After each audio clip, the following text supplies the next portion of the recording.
6 months ago, you might have seen my video on this TWS from Technics, or now they are known as ROSELSA. That was the ear-free i3, and I declare that that was one of the most high resolution TWS I have heard so far at that point of time. And you know what? 6 months down the road, they have recently released an upgrade, or should I say an improvement over that i3. So let's talk about this i5.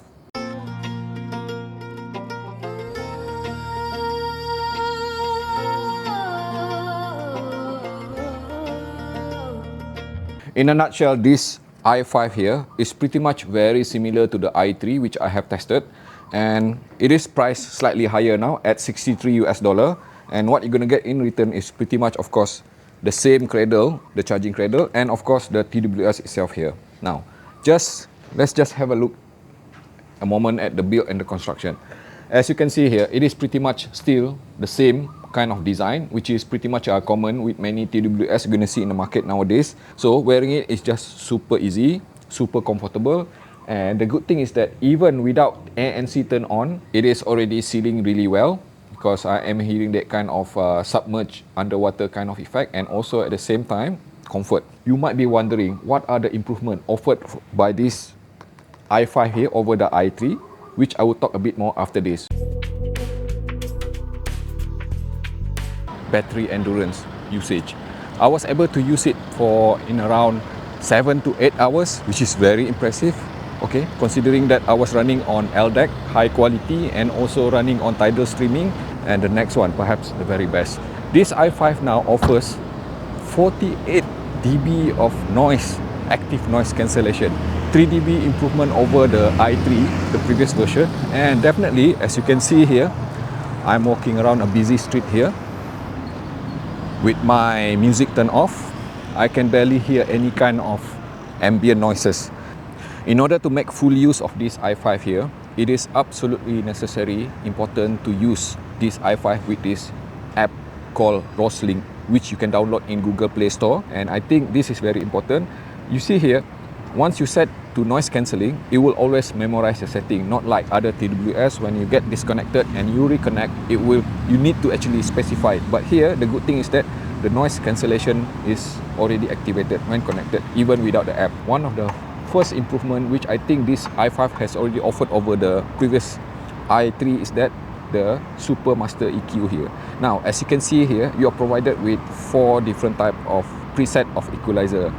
And after playing quite a bit with it, some setting, I am just simply stuck with this particular EQ here, which is called Rock. Okay, and the reason for that is that because if you've seen my previous review on i3, I actually prefer something which is a bit more flatter, more neutral.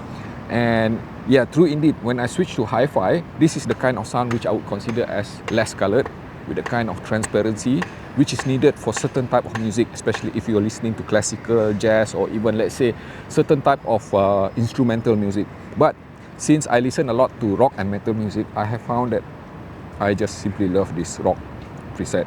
And you see there's another one also there, which is called Light, and that one is even flatter. And pop is, of course, more suited for electronic type of music. But the key thing here is that the most important thing, this EQ is much improved from the previous iteration of this same IEM, which is the i3. I do feel that it is a bit more effective now with influencing the sound itself. And of course, on top of that, you still have this game mode, which if you enable it, the good thing about this is that it will retain.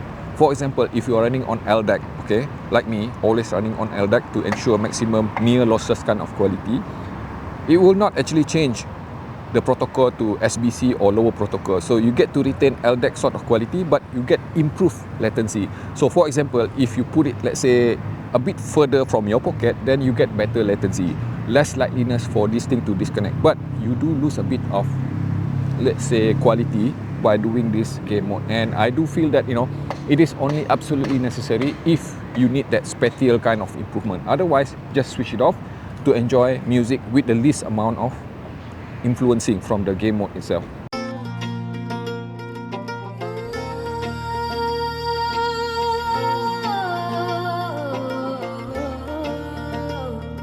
In order to get the very best out of this i5, it is just absolutely necessary to run it on LDAC protocol, which offers, literally near lossless kind of resolution. So talking about that, unfortunately, if you are running on Apple, you will not be able to get the maximum because one thing, Apple does not have LDAC, and also this i5 does not support aptX, which is happen to be the highest resolution Bluetooth protocol available on iPhone. So unfortunately, you'll be just limited to AAC. So what kind of improvement does this i5 offer the previous version, which is the i3? And first and foremost, it depends on what EQ preset which you selected. Like I mentioned earlier, there's 4 EQ preset, and I have literally fallen in love with the rock EQ preset. One thing that I would say is that when I select that rock EQ preset, I am hearing the kind of sound which I would consider as very dynamic sounding, punchy with the lower frequency, and energetic with the upper frequency, and very solid with the mid-range itself. There's in fact coloration, but not in a bad way. Especially the mid-bass region is just simply mesmerizing, very satisfying, because it is, like I say, punchy, commanding, never overbearing, and the sub-bass itself seems to be improved as well over the previous version, which is the i3. And also the mid-range, thankfully it is still pretty much transparent, which means that you get the kind of sound which you can expect from the recording itself. And the upper frequency, despite being energetic, it is not offensive at all, at least to my hearing. The overall tonal balance and the timbre itself is more natural sounding. In fact, I would even say that this i5 now does sound a bit warmer sounding compared to the i3. If you prefer something which is a bit more flatter, a bit more transparent, then I would say that i3 perhaps will be a better option for you. But if you need something which is a bit more energetic, vibrant and engaging, immersive, okay, then this i5 would be a better option.